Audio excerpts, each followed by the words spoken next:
Set. Welcome to the Hobbypalooza section 2 for today. I'm Tyson behind the numbers. Make sure you follow me at numbers_behind for all my content and kind of updates. I'm lucky enough to have my good friend Rob Kent of the Flagship podcast with us today. We've heard there's a little time delay in terms of commercials, so we'll kind of just how are you doing, Rob? How's your weekend been going so far? I'm good. It's been a really busy week for me. I am tired, and it's Sunday, and tomorrow I have to get back to work. So it's not a Same. great setup, but it's been a good week overall. Been really sunny here and beautiful weather, so it Yep. keeps the spirits up even if you're busy. Right. Yeah. And if you listeners didn't know, Rob and I are both actually in Canada. He's in Toronto, and I'm in Calgary, Canada, Alberta. And it's been big sun. That's why I got roasted yesterday at my son's soccer practice during games. So Nice. a little bit of a sunburn, but it's been nice to see the big blue skies so far. But You're just blending in with your shirt. We actually I know can't that's why I can't wore see it. this, It's just so a hat kind of let it floating. flush out a little bit. Yeah, exactly. But yeah, but again, thanks for being with us, guys. Hobby Palooza is such a fun time with Bench Clear. Just constant hobby content, constant interaction. The live chat is one of the best parts of this. Just getting to interact with the other hobbyists, and so we really appreciate you guys hanging out with us. Rob and I's goal today is just to chat baseball, just kind of update you on the baseball market. We'll talk a little bit of the products. We'll talk a little bit of the players that are surprising.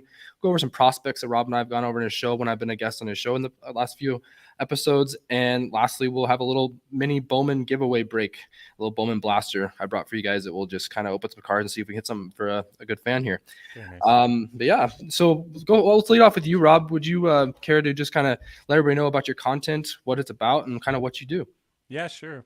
So I'm the host of the Flagship Baseball Cards podcast, and it is pretty much like a contrarian look at baseball and baseball cards. Most of the ideas for the pod come from like challenging commonly held hobby beliefs or sort of running narratives using only stats. We really stick to numbers only. The tagline for the show is by the numbers, sort of a play on words, BUY instead of BY. Mm-hmm. The show kind of pisses some people off with the numbers. Baseball has a lot of people who are really, into other things other than numbers for sure. Right. But that's what we do. We really stick to that. And, we've found some really great opportunities we've been on for about a year. Our 1 year anniversary is coming up soon. And we found some great opportunities doing it that way and avoided some really ugly situations also by going our way. So, yeah, that's what it is. It's been a weekly podcast over the last year, but it's going to change a little bit in the near future. They're going to be sort of shorter segments, a little bit more on YouTube than there has been, and probably not going to be out every week as we go moving forward. But still the same sort of content. Thanks so much for the opportunity to be on here. I really appreciate it, Tyson, Oh. and all the guys at Bench Clear. Thank you. Yeah, absolutely. And obviously, thank you. I'm a guest on Rob's show quite a bit because we both just like chatting baseball personally. So we might as well put it on some content every now and then. So it's Yeah. always fun for us. In terms of my content, I've been a little bit, a lot of you guys know that for Bench Clear, I'm the main football source and then the rookie report source. I'm going to branch out a bit to my content and actually kind of make it more behind the numbers through all three sports. Is going to be my plan kind of going forward. Nice. I've been a little bit mad about Prism and Optic being almost 2 weeks apart in football. So I haven't been super excited to report on that yet, but I will soon. I'm just letting it settle. But just the football release has been really horrible this year in terms of timing. We're doing, Optic and Prism in almost July is just crazy to me. But this is a baseball segment. But anyway, so that's kind of where I'll be going with my content, really focused on rookie reports and hitting all the three other sports. Yes, definitely hoping Tatis returns soon. He's fun for the game. It's hard for the hobby for him with his injuries concerns, but definitely I hear you there. Just real quick on the giveaways through Hobbypalooza. If you guys haven't noticed, it's got the super chat giveaways on the side. We have a lot of awesome Panini products, with the number one being a Prism football hobby box, which is a nice win if you get that. For sure, it's a big chunk of change. $5 is one entry, 25 entries, 50, 15 entries, and 100 for 40 entries. So all you guys that are donating right now, that's awesome. Really appreciate it. Good luck in the draw. I hope you guys take something really nice home because these are some pretty sweet prizes that Jeff at Panini's hooked us up with. So let's go ahead and start, Rob. Let's just give me your first impressions of Series 2. I'll kind of summarize the chat that you and I had with Chris. When it first came out, the checklist, there was no Julio, there was no Witt, there was no base rookie cards of the guys we wanted. The world was falling. Everybody was very upset. Yeah. And then we finally got wind that they kind of did the Series 2 2018 approach, and they slid in a couple of SPs I don't want to say similar to the Bat Down. That's an iconic card that you've definitely highlighted on your show. But what are your thoughts on how Topps played Series 2, and were you a fan of it or not? I I think Topps played it really, really well. I mean, you'll hear me criticize Topps more often than not on the show, but I think they were really smart. You know, I went into S2 after seeing the checklist. Just absolutely, I canceled all my orders. I dumped on it on the show. I dumped on it on Twitter and Instagram. Everywhere I could find a place to dump on it, I dumped on it. Yep. And criticized them like crazy. And then they came out with this surprise. And I think that a lot of people are breaking because it's fun, right? I think you have the investment side of things, you have whatever, and people are buying singles, but people who are chasing cards, it's super fun. And what they did with S2 was they made it really fun, like really maximum level fun, because you've got three cards that are just potential bangers, right? You went from, if you had missed out on, say, getting a Julio, I don't know, even maybe an auto, depending on how this rolls out, a Bowman auto, you just never got that card. You now have a chance to get an equivalent to that in a break. A $300 base card, the SP I'm talking about, of course, that is just incredible. And I actually hit one in a break.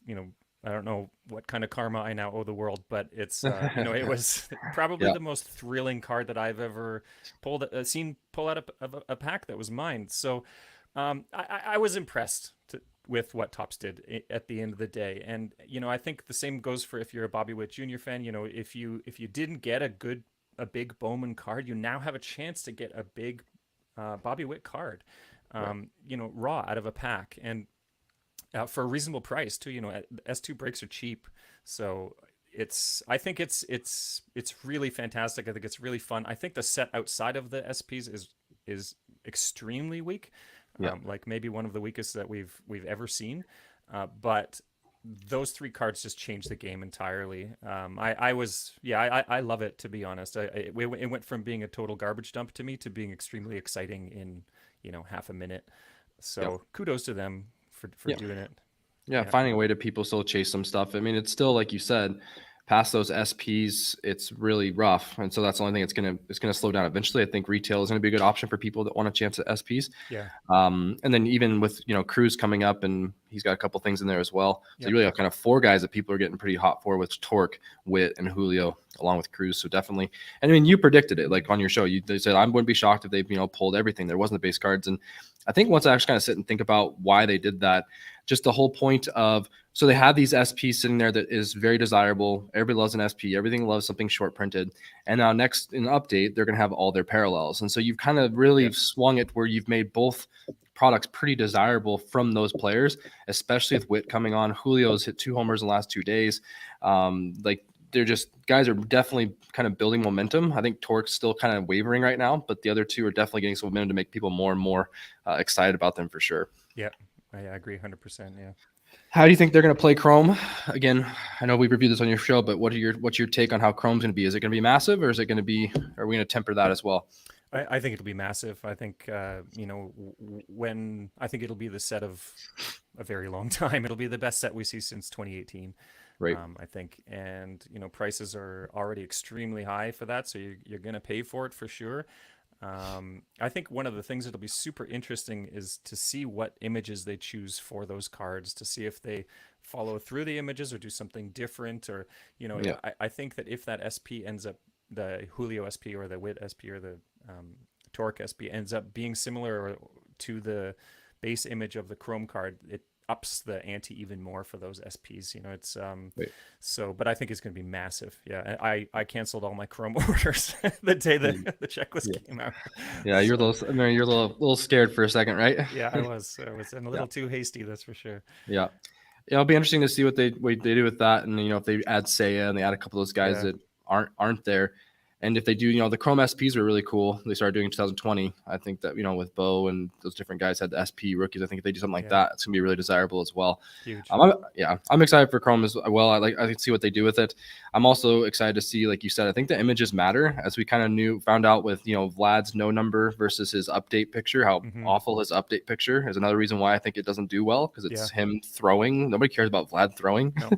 So he looks 100 pounds overweight. He does. He looks not his best image for sure. So hopefully they really hit the images out of the home, like a home run on those too. So yeah, perfect. So I thought we kind of transition into, and guys in the chat, anything you want to ask us, we'll kind of just hit those on the fly. Again, we have a little Bowman 2022 Bowman Blaster. We're gonna do a little mini break with a group. Be real easy. I'll let you know at the end how we're gonna do that. And again, sorry for my kind of lighting here. It's really sunny here, so I'm kind of trying to filter that out. So I keep kind of coming in and coming out. But let's talk about Soto. I think Soto's the first one that everybody wants to hear about. We've had a lot of conversations about him. Yeah. He's been playing definitely under the standard of being the top premium young talented player in the game. What is your take on it? Like, I know there's some good underlying things that make you feel good about it, but overall, how are you feeling about Soto right now? I mean, I'm scared that he is the number one. He's my number one investment. I have more Soto cards than anything else, and I have gone high end, as high as I could with him. Basically, that was always a big priority of mine. So I'm scared, just like everybody else. I guess I have a big segment coming on my show, and we don't have time to sort of go into it all. But I'll sort of give you my shorter take on it here, which is that I think that if you are looking at Soto right now and you're kind of freaking out a little bit, the thing is, what are we comparing it to right now? And this is the first half of his 2022 season, and if we compare that to the rest of his career, it's really alarming, right? We look at it and it's kind of scary. But if you step back a little bit and you compare it instead to the first half of a different season, right? One first half to another first half, you get something quite different. And I would ask you, if you remember last year in the first half, Soto wasn't playing especially well, but do you remember this level of panic going on? Yeah, no, right, no. Not even close. People were kind of a little bit worried, and they were like, "Oh, Soto's in a slump and whatever," but it wasn't.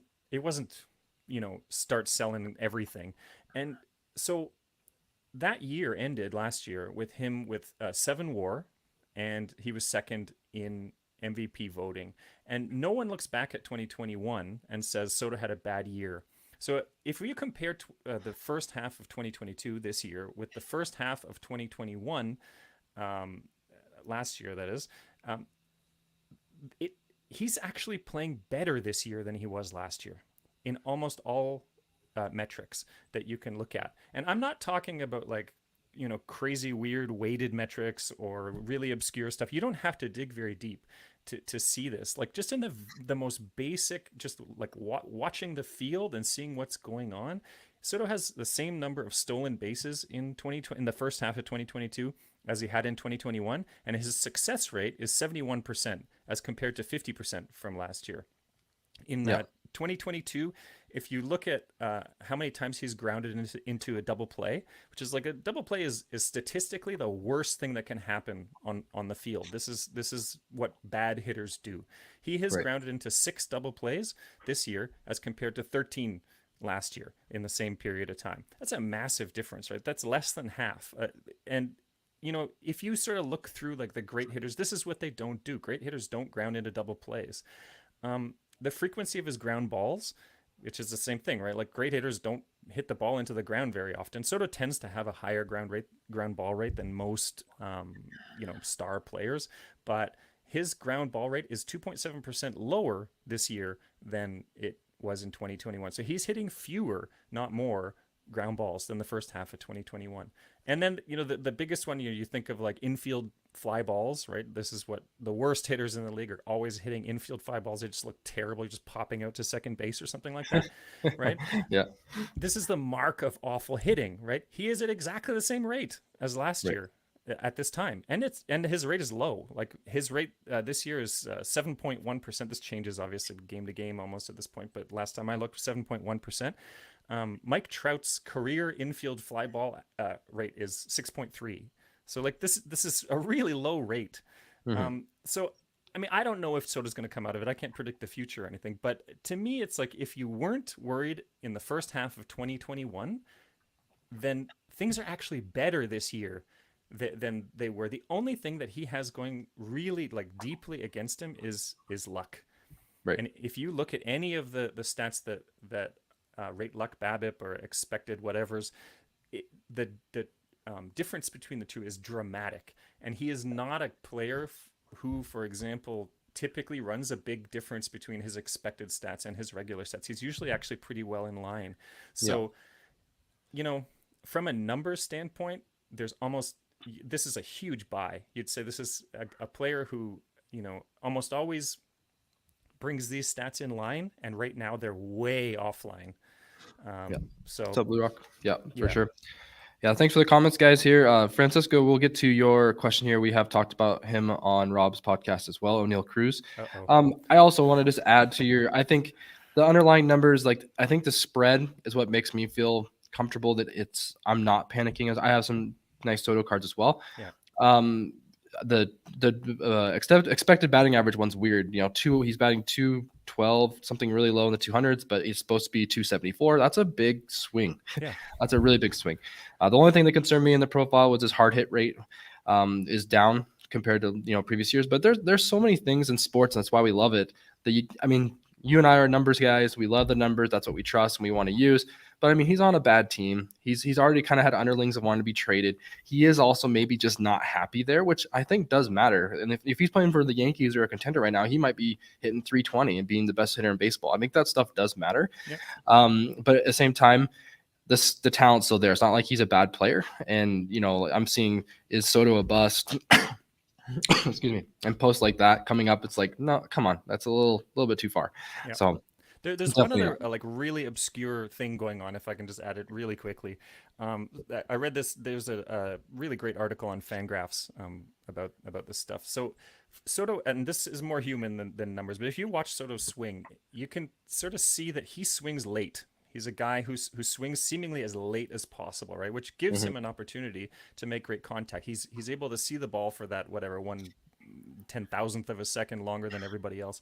When you do that, your propensity to hit opposite field hits goes way up, and you can think about that because you're hitting the ball sort of on the top of the bat usually, and it's going to go the other way.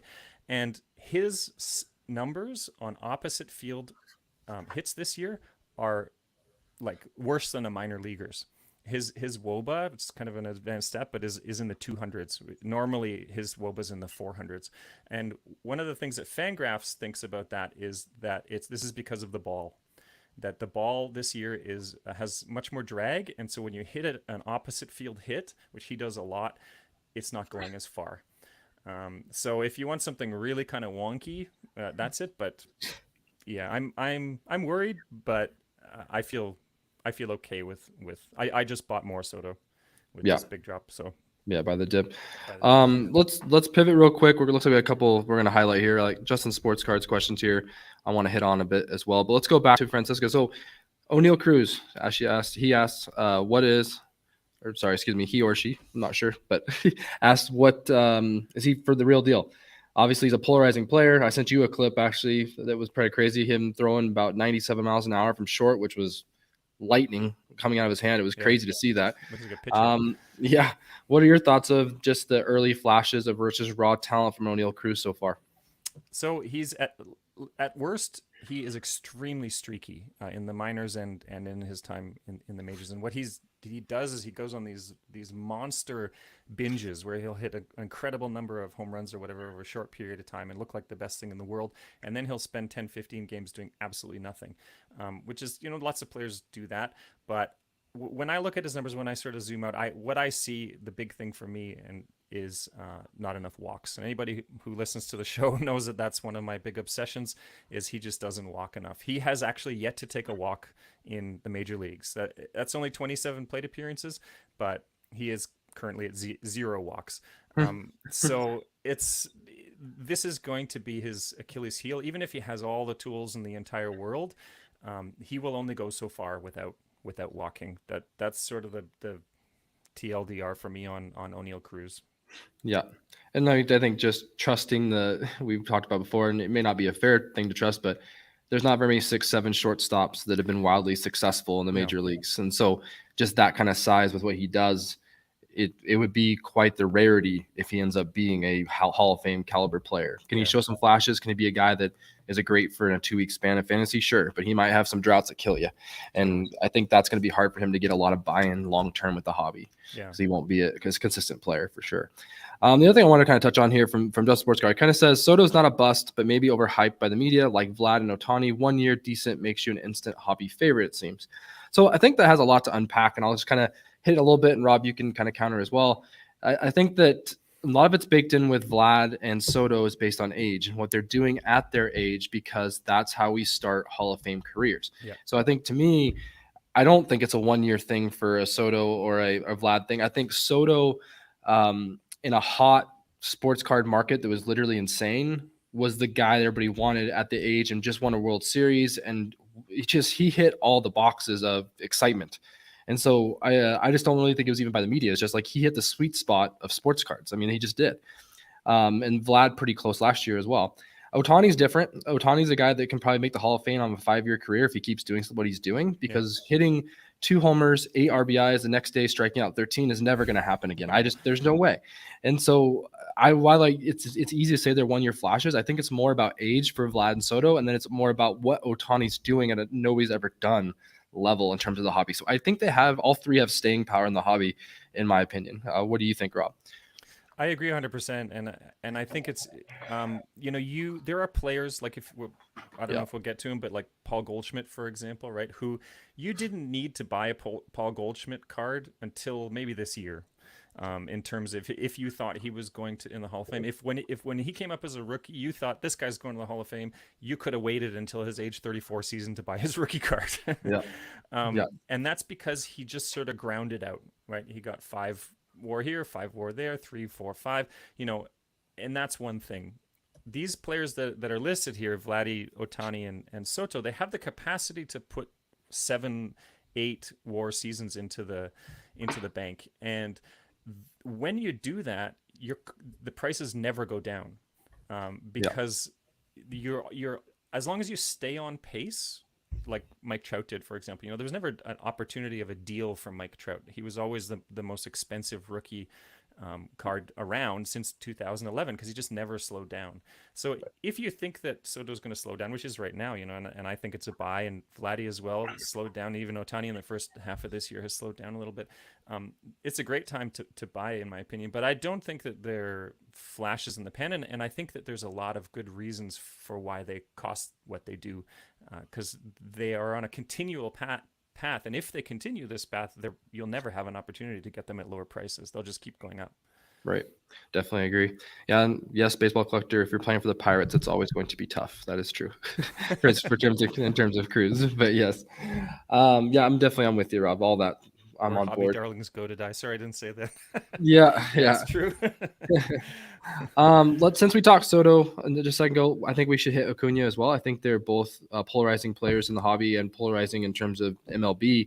And you and I think it was your last show that we did together where we really went into Acuña and why we feel this is a great time to buy Acuña. Did you want to go ahead and take the floor first on that?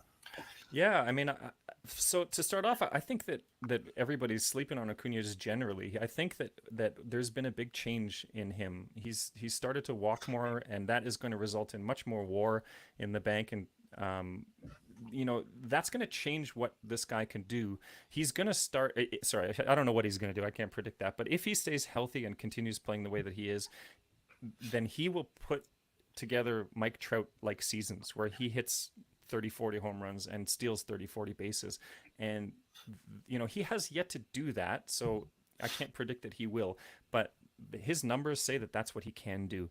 And there's right now nobody else in baseball who I think can do that. I think the next guy who might be able to do that is actually Julio Rodriguez, but Soto can't run that much. Trout is done running.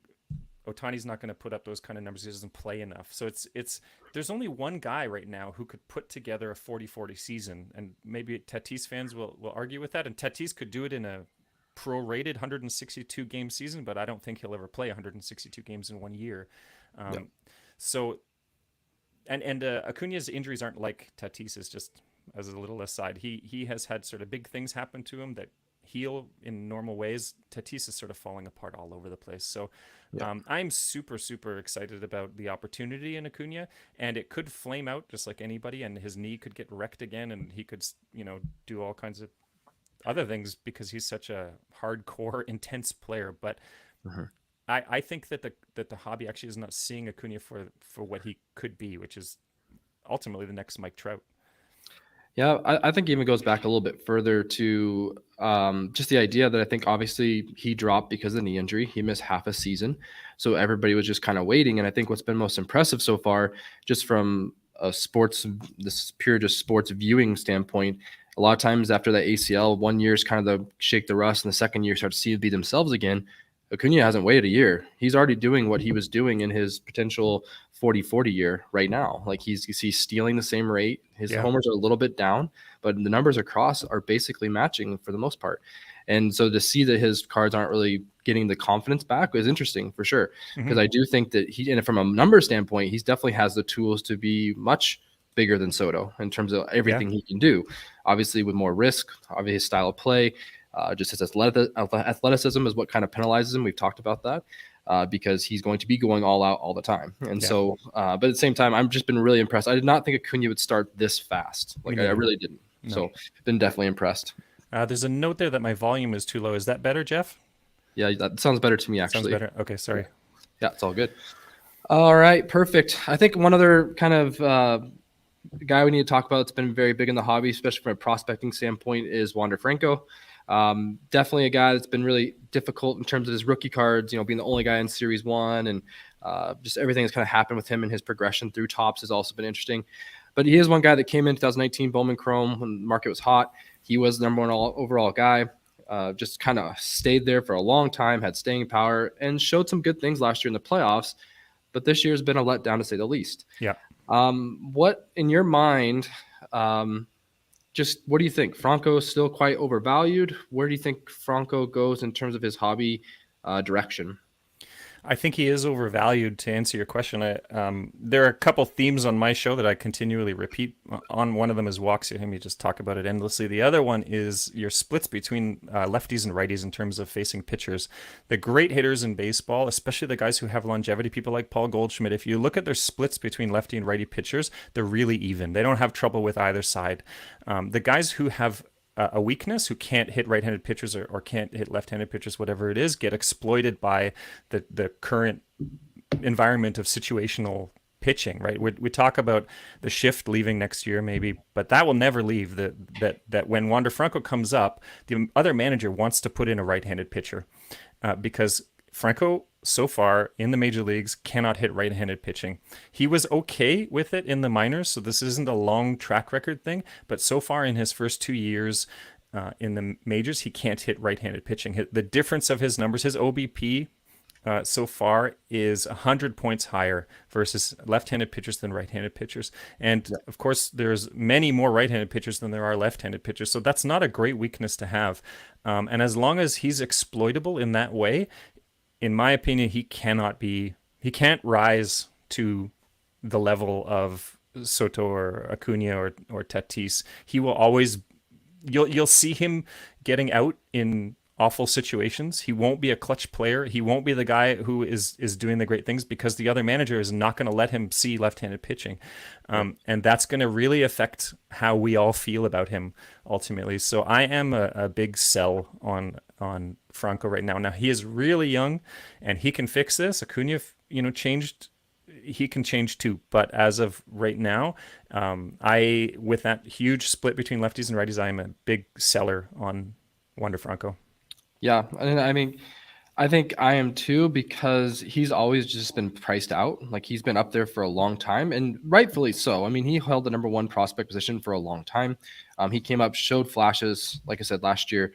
But this year, walk rate's down, a lot of the things down in terms of, like you mentioned, which is definitely concerning. And he's not really running. Like he's not a guy that's going to run either. So if he's not going to have a high-end walk rate or OBP and get on base at the clip we'd like, then what are we really hoping for? Because he's not going to be a dominant home run hitter as of what we've seen so far either. No. So what stat are you leaning on from a baseball standpoint that you're going to hang your hat on? Even Alonso, we can hang our hat on homers, Yep. But what are we going to hang our hat for Wander? So definitely a concern. Absolutely. I think he is a sell. I do think maybe after he gets healthy here and maybe puts a couple weeks together, then maybe get a nice sell and get some momentum back, because he's down 30% across the board on card hedge. Just kind of looking at his Bowman Chrome, PSA 10, different autos, everything's pretty close to 30% down right now. So I would probably wait for him to come back, at least since the Rays are playing decent down the line. Yeah. Do you want to take that Kelenic question, or are we going to? Yeah. I figured we have to as the homestay Mariners fan who I just bank on Julio at this point in my Mariners fandom. But yeah, what happened to Jared Kelenic? Basically, Rob kind of found his weakness, I think, before when he's getting ready to get called up, which is he has a tough time against left-handed pitching. You see the Mariners adjust that in the sense of like sometimes his off days happen to be left-handed pitching days. You kind of see a platoon type thing happening. Just from a pure fan who's watched all his at-bats and all his games, his outfield and his arm is pretty amazing. He's really athletic. Does not look comfortable like Julio does at the plate, which was really concerning. And the one thing right now, he is raking numbers wise in AAA right now in terms of his OPS and his homers and stuff. But his strikeout to K rate or walk to K rate is still not where we want it to be. He's still striking out 4 times to 1 walk. So for Kelenic to really kind of turn the corner, he's really got to cut down the Ks, because that's kind of what the reason that Seattle sent him back down, because he was just striking out too much. It's still early. He's still younger than a lot of guys that haven't been called up. So it's not throwing the towel type thing, but I think the momentum or that top 5 prospect status is definitely gone at this point. Yeah, no, definitely. That would be my summary from my side. You have anything to add to that, Rob? Not really. I think like this is where I start looking at the human thing, because there's just nothing to see in the numbers at this point, I would say. And I think Kelenic went from being a superstar who rejected a long-term contract before coming to the majors because he wanted to bet on himself, to being, I mean, I don't even know what to call him, but I feel like something can change in a situation like that when you go from really like 100 to 0. There's a psychological issue here. There's something happening that can be fixed, in my opinion. So I wouldn't be surprised if you ultimately see Jared Kelenic come out when he's, I don't know, 25 years old, and he's figured something out and he's met the right coach and he's, I don't know what. Unfortunately, I think for the hobby, that'll be too late.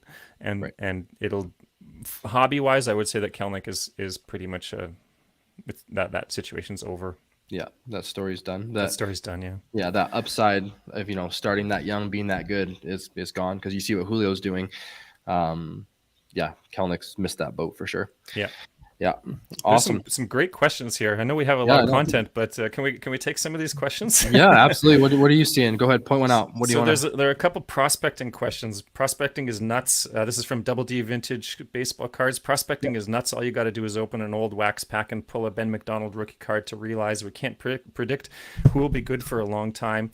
And then a little bit further down, Francesco writes, big difference between major league pitching and minor league pitching. That's what makes prospecting so tough. And I think these are really great points, but I just want to add one thing that I think isn't mentioned enough about prospecting, which is that once these guys come up, once they get drafted, once they have their first Bowman and the autos and all that stuff, the value on those cards is actually, the floor is extremely high, like way higher than any major league guy. So if you look at someone like Marco Luciano, his performance since his first Bowman card has been pretty much meh. Like you could find easily 50 players who have better performance than he does, but he doesn't move from the prospecting boards. He's still number, I don't know what he is right now, 15 or 16 or something like that. And so his value stays where it is. Right. And I think that we forget that often when we call prospecting sort of, throwing money away or gambling or whatever, but the floor on those cards, on a high draft pick or a guy who ends up in the top sort of 20, the guys who write the Baseball America top 20 thing, they don't change their mind very often. And so as long as Marco Luciano stays in the top 20 or top 30 or whatever, his prices are safe.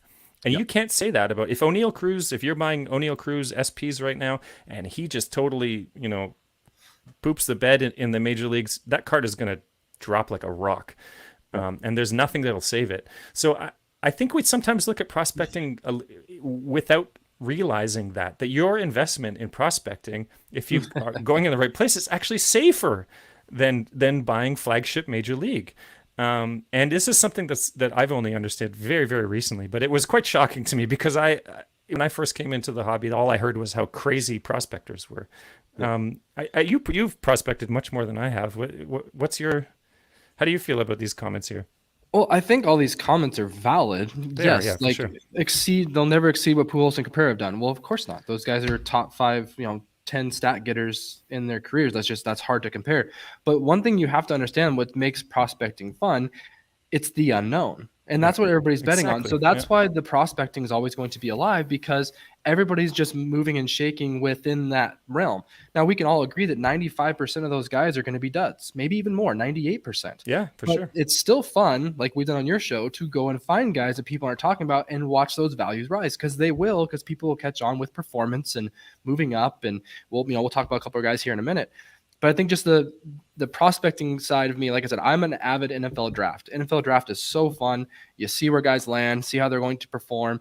Prospecting is really like that for me. Oh, cool. He's in this organization. I really like what they do with pitchers. I really like to do with, hitting. I just think prospecting is a fun thing to do. Are all those guys going to be great and Hall of Famers? Of course not. But I think that's why it's stable, because it's still unknown. It's kind of my approach to it. Yeah, totally. Oh, Phil's here. Hey, Phil. And he's supporting what we're saying too, Tyson. So definitely welcome, Phil. Yeah, and Ty, no, my wife actually didn't make me get my haircut. I got a haircut, did not get what I wanted, but I guess I'm gonna look like this guy named Ty Wilson. That's pretty cool, so I'm okay, I guess. But no, I wanted to go here to Thomas. He said, "I'm a third base nerd. What are your outlets on J-Ram and Raffy?" Awesome. You and I have talked about Rafael Devers extensively, and it's a very interesting.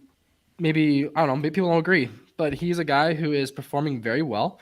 We just don't see it getting to a point where he's going to be considered a great. It's kind of the summary of what we've come up with. Now, his numbers still speak to he's playing a great year again, but his prices haven't budged. Like, his stuff is relatively the same. I've sold some of my stuff since he's been playing well, just because it's still his kind of numbered stuff seemed to be doing a bit better, so I did sell some things. Joe Ram's going to always be undervalued, I think, based on a little bit of market, and he keeps doing what he's doing, and his prices aren't rising either. Did you want to touch on those two? Maybe why the hobby on your show that you've talked about, they're not going to really get the steam you'd expect? I think you hit it with Devers. Is he's at 25, I guess he's moving up there, and he has sort of yet to have the big great season, and he also hasn't really accumulated enough WAR like Ronald Acuña has, for example. He also hasn't had a 7 or 8 WAR season, but he's accumulated enough WAR in his short time that it looks good. And Devers has a couple of weak spots. He's had these sort of on-off seasons where he has an off season that's so awful that if you do that throughout your career, every second or third season is just terrible, then the long term, it doesn't add up to enough to make you a long-term viable player for the hobby. So I think that people have decided that he's not going to be one of the great players in baseball, unfortunately. And he's having a great season, and he is a great player. But ultimately, I think that's the thing. I think Jose Ramirez is a guy that you can look at as the next guy who jumps out surprisingly, like Paul Goldschmidt.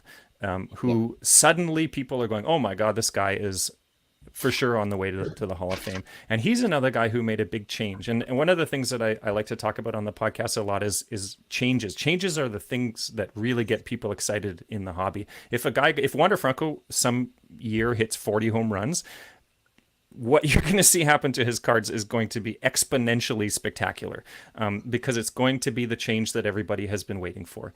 And what Jose Ramirez changed is in his entire career, including the minors, he never had a walk rate over 10%. And then suddenly in 2018, he had more walks than strikeouts at a 15% walk rate. And then he's been around that level since then. This year is a 7.4% K rate with a really high walk rate. So he's a different player than he was for the majority of his pro career. And he is racking up WAR. Right now as well, if you look at sort of where he stands in terms of all the predictors for Hall of Fame stats and sort of like 7-year WAR and all that stuff, he's lagging in everything except something really important, which is WAR per 162 games, where he's way ahead of the curve.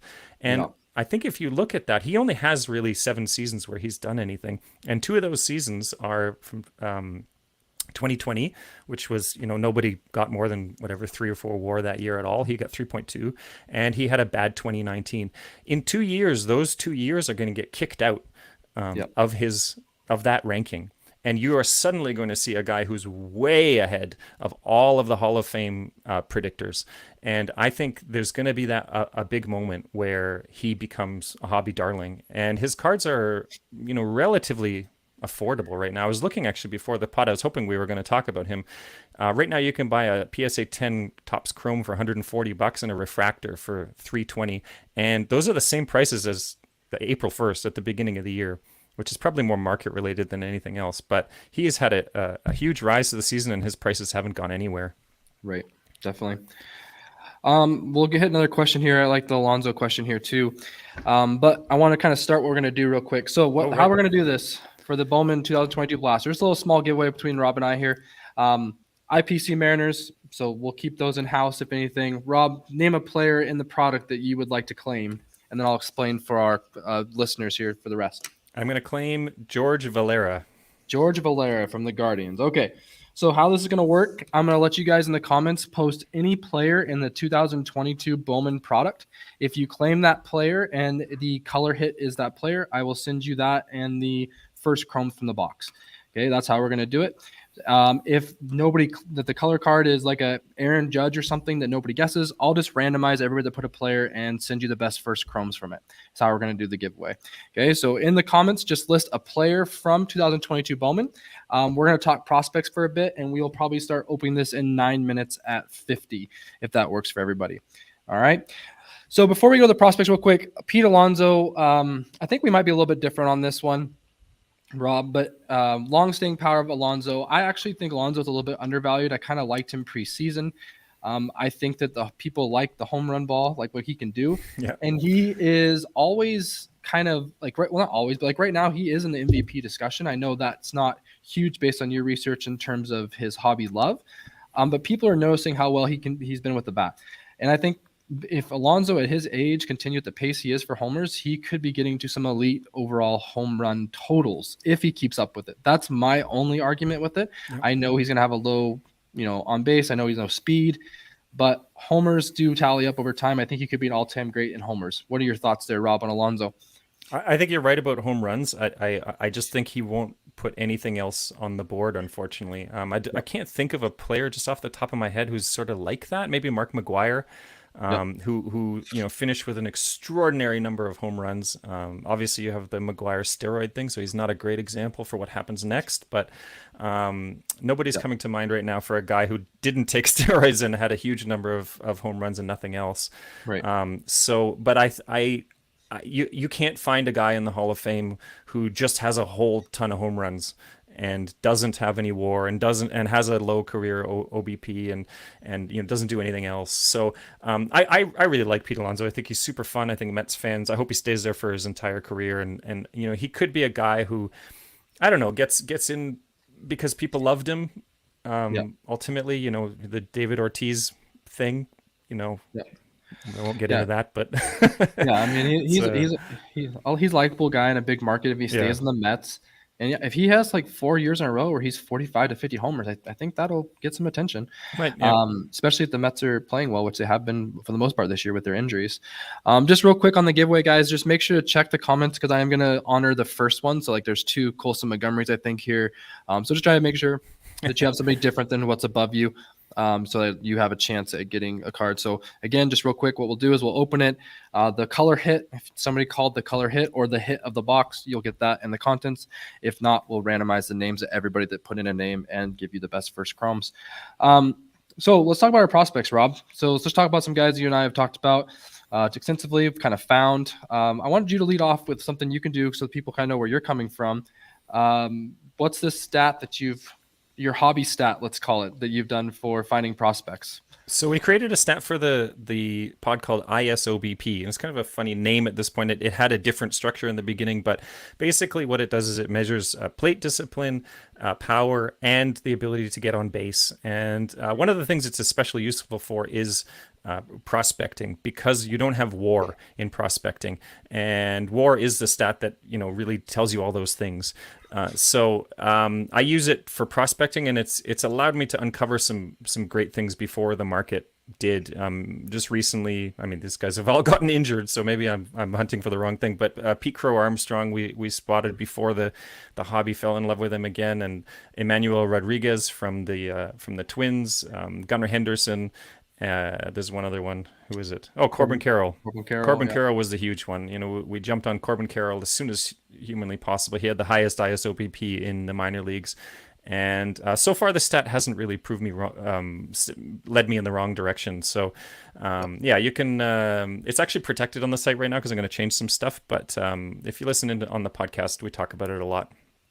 Definitely, yeah. And a lot of those guys we identified them early on in the season, and they have risen up the prospect ranks. I think when it comes to prospecting, paying attention to different prospect lists, because that's what people are paying attention to, as guys make big splashes like. Gunnar Henderson's moved up quite a bit. So's Pete Crow. Yeah. They've all moved up respectively. Corbin Carroll is potentially the number one prospect. He is the number one prospect in most lists right now, with Julio and all those guys graduating. And then you also can pay attention to, in terms of your prospecting, guys like Noelvi Marte, back to the Mariners, who's not having a great year at all. It's been some concerns of his shape and his effort in terms of his body, and he's played terribly, and so he's been dropping. Same thing, Nick Gonzalez is hurt, a lot of guys. So the prospecting definitely has its waves and flows in terms of balancing performance and prospect status. And that's why a guy like Wander held his price for so long, because he didn't budge. Yeah. And I think that those guys that climb is your kind of potential to get in. So again, I think the guys that for the show with Rob, when I'm going to guest with him, Evan Carter is also a good one. Yeah. We have Gunnar Henderson, Pete Crow Armstrong, Corbin Carroll, just some guys that we've been really excited about. How about you guys? What people do we like here on the chat for prospects? Yeah, Cleo Watson's definitely. Oh, you're calling Cleo Watson for the box. Yeah. In terms of him, he's been quite the K artist so far. So we're going to have to hope that Cleo can start making better contact. But good. Let's get these last comments in here, guys. We'll start ripping the box here in 3 minutes. So 3 minutes, we'll close it in terms of calling a player from the 2022 Bowman Blaster box. I know we're not huge on pitchers, Rob, but any prospect pitchers that you like, that you're kind of on your small radar? The guy that I've been really high on, and the hobby just doesn't seem to care, is Logan Allen, and not the Logan Allen that you're thinking about. And maybe this is the problem, but there's a Cleveland pitcher named Logan Allen. When you look on Fangraphs or wherever, the two of them that come up, his birthday is in September, which always helps me to find out who he is. His numbers are ridiculous. He just doesn't appear to have a weakness right now. I think he's in Double-A right now. He just won Pitcher of the Week. You sent me that info. He was on the All Prospect team, MLB's All Prospect team last year. And he just gets no attention. And you can buy the most incredible cards of his, just anywhere. You can get Sapphires out of 50 or even 25 for less than $100. He doesn't have an auto, unfortunately, but right. You can buy all the color you feel like for almost nothing. And he just continues to move up in the minors. He's on a team that, does incredibly good things with pitchers, and he just hasn't faltered yet. So he's my guy who I'm looking at prospecting wise. And I don't usually prospect for pitchers, to be honest. It seems like too much of a crapshoot, but he's a guy that, because the price is so low, that I have jumped in on for sure. Do you have a pitcher in the minors? I don't know if we've ever talked about that. I don't think I have anybody like you do with Logan Allen. I've really been paying attention to Brian Bello. Right. Brian Bello of the Red Sox is in this box. So if you haven't claimed, you can claim Bello. Yep. He's been working up quite a bit, and they're kind of thinking he could be a help to them down the line if they need it late in the season. So I've been paying attention to kind of him quite a bit. I tend to kind of look for guys within our, like Seattle's organization. So Kirby is big on, and he's up and playing now. So nobody I've kind of stuck to since Kirby. But like I said, Brian Bello out of Boston, I do like. Jordan Westberg. So I've heard basically the Orioles have a lot of guys playing really well. I mean, they had Stowers that came up, not Mountcastle, but Stowers. Adley's come up. They have Gunnar. They do have Westberg, who's also been playing well. But the Orioles are definitely kind of up and coming in terms of guys in their org. Unfortunately, Grayson Rodriguez going down, that definitely kind of hurt their momentum. I think they would have liked to have him come up and show some good stuff in the majors, but he's basically out for the year with a lat strain. But Jordan Westberg, you just pull him up. Yep. What do you think? What do you see? The issue for me, hobby-wise, is his age. He's 23 and 4 months old. Just come up to AAA, so he probably won't be up this year. You wouldn't think. So you're looking at a rookie coming up at 24 years old at best, and in AAA this year so far, he has a 4.3% walk rate, which is, he's sort of looks like he's getting overmatched in that department a little bit. So he's going to take at least a year, you'd think, to come up, and you're just past that line. Really, 23 is the last frontier for me in terms of looking at rookies, and it's just that the hobby just doesn't put much stock into older rookies, unfortunately. If you look at what happened with Jonathan India last year, the guy just lit it up. He was an incredible major league player, and there just nothing happened with his prices. He just didn't move. Definitely. And I would expect the same thing happens this way. All right, so right here at 11:50, we're going to close the comments for any claims for the box. So 11:50 is that line. Also, while I'm opening the box here, Rob, do you want to go ahead and tell Francisco about Orvis Martinez? No. You're the Toronto guy. You're supposed to do that part. So Orelvis just doesn't walk enough at all. He's has a really low OBP, and walking just isn't a thing for him. So he's gotten the boot on the podcast a number of times, unfortunately. And I'm a Jays fan, and I would love for it to be wrong. But not numbers wise. You're right. He can flat out hit, no question. The dude has as much power as anybody. But we're just talking about Pete Alonso, right? And it's like that's not enough to become either a star in the MLB or to be a hobby darling, unfortunately. So. Yeah, that's our Elvis take for the flagship baseball card podcast. Sorry, you need to walk to be on our radar. Exactly. All right, so we got just 6 packs, just a blaster box here. They're all sealed. So again, Rob got George Valera. I get all Mariners possible hits. As a Mariners fan, that's just my claim to fame there. They're not too exciting in this product, so you can't be too offended, hopefully. And anybody in the comments, you guys know what you're rooting for. Just as I kind of open, we'll just kind of keep taking questions, and we'll just kind of keep working through different guys. Andrew Painter, we can talk about him a little bit, but he has been lights out in terms of what he's shown so far since being drafted in 2021. He's in 2021 Bowman draft. Big 6'7", I believe, high K rate, checking all the boxes for a dominant SP1 type guy. Very early in his career, but Rob, you pulled the numbers there. What are you seeing with Andrew Painter? Walks are just a tiny bit high. It goes the other way for me for pitching. Is the hitters have to walk and the pitchers have to not walk, and he's not in any scary zone by any means. He's just below the threshold that I consider for a pitcher from this year in A ball. But I'm not a guy who is prospecting for the guys who throw heat. Because in my experience, and if you sort of look back, those ultimately aren't the guys, especially the guys who throw incredible heat in the minors. It doesn't necessarily translate to success in the majors. So you need guys with control in the minors, and the guys who show extreme. Like if you pull up Shane Bieber's numbers or some of the guys that have sort of excelled all the way through, and it's pretty rare. What you're looking at is extreme control, but for the most part, what happens with pitchers is they change something. Like Clayton Kershaw was nothing special in the minors. Jacob deGrom was nothing special in the minors. Justin Verlander was nothing special in the minors. So the minor league pitching stats don't often translate into great pitchers in the majors. They do sometimes, but not often. For sure. So I'm just kind of skimming through the paper, guys. I'll show you any chrome hits or any chrome stuff. We had first pack was a first Luis Verdugo with the Cubs, nothing color yet. Got a high five futures Blaze Jordan. So again, we're looking for a color hit to claim, and then if nothing color hits, only first here is Nick Triana for the Reds. So kind of just doing this a little off the cuff, guys. So I know this is probably not breaker quality, but we're just gonna see if we can find you guys anything good here. Walks don't sell cards. Oh, that's true. But walks is going to get you to see more pitches. If you don't wait, you're not going to see good pitches. And then obviously if you're not walking, you're probably K'ing because not everybody's putting the ball in play at a high clip. So when you have a balance there, it makes you better for the team in terms of what you can do statistically.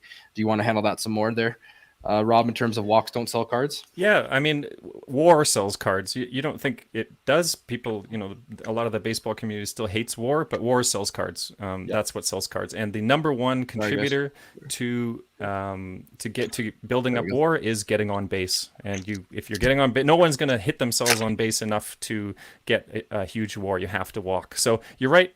Walks don't sell cards.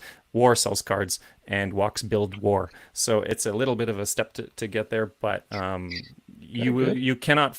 I've done many studies in terms of this stuff. If you're not going to find star players who end up with long-term hobby love that don't have high OBPs, I should say, at the end of the day. Somebody mentioned Tim Lincecum. He only had 13 games in the minors, so this is not really telling us much, and they were exceptional, but it was pretty small. That's right, prospects don't have war, and that's why I have created this stat, because it's a stat that seems to translate into a player who will have a lot of war. So Julio Rodriguez, for example, was a guy with an incredibly high ISOBP, all the way through the minors, and if you look at what he's doing right now, he has a very large amount of war because he's a guy who tends to get on base. This year he's stealing bases, which is helping a lot. His ISO is relatively high. He's doing all the right things to contribute to war, and war is ultimately the thing that Yep. when you look at even the All-Star game, I was shocked last year when people were talking about who should be in the All-Star game, and they were mentioning war. That was really a turning point, I thought, because I'd never seen that before. Yeah. Well, unfortunately, guys, the rarity, I've opened quite a few Bowman Blasters. I've done some breaks for friends, and we didn't hit one color card, unfortunately. So we're going to have to randomize the names. Again, what I'll do is I'll sleeve all the first chromes, and I'll do the better first paper chromes, or the first papers for you. I didn't see a Wander rookie either, so it was a pretty bad box overall. So I apologize, but that's how we'll have to do it. So again, I'll randomize your names. I'll reach out to you. Again, follow me at numbers_behind too if you want to DM any questions about it. But I will get that taken care of. So closing up, guys, we have about 3 minutes here. Do we have any other questions or anything related to the baseball card market? 1 minute. 1 minute. 1 minute. Okay, 1 minute. Then we got 1 minute. Thanks, Mike. Well, I'll just say thank you so much for the comments. That was super fun. We had a bunch of content, but I found it much more fun to answer your questions. So Definitely. I'll have to do this again for my pod. It was a lot of fun. Thank you, everybody, for tuning in. Yeah, again, Rob, I want you to share with everybody where they can find your stuff and download your podcast and everything that you do. It's on the way out. The podcast is called the Flagship Baseball Cards Podcast, and I'm on Twitter probably more often than anything else at Flagship Podcast. On Instagram, it's Flagship Baseball. That's where I am. Thank you so much for listening in. Yeah, Jeter, if you want to go, we went over Soto extensively in the beginning. I think you joined a little bit late. But Jeter Collector, if you want to hear our takes on Soto and why we're not worried, definitely when this show loads up, you can check out the beginning. We went over that in depth for sure. Zach Wiener, Benny Montgomery, real quick. Zach Wiener, Benny Montgomery. What do you think, Rob? Neither guy's walking enough. Yeah, neither guy's walking enough. Dean's been pretty concerning this year. I think if you're going to Colorado, I wouldn't be looking either. Am I looking at Tovar? I'd be looking at Amador. I'd be looking at Burnable. Those guys are performing quite well if you're looking for Rockies to go after. Agreed. All right. Anyway, thanks, Mike, for having us. And the awesome Hobbypalooza ticks on. Make sure you guys check out the content the rest of the day, going for the giveaways, getting yourself the best chance to win a Prism football box among other boxes you can win. Thanks, guys. All right. Thank you. Appreciate it.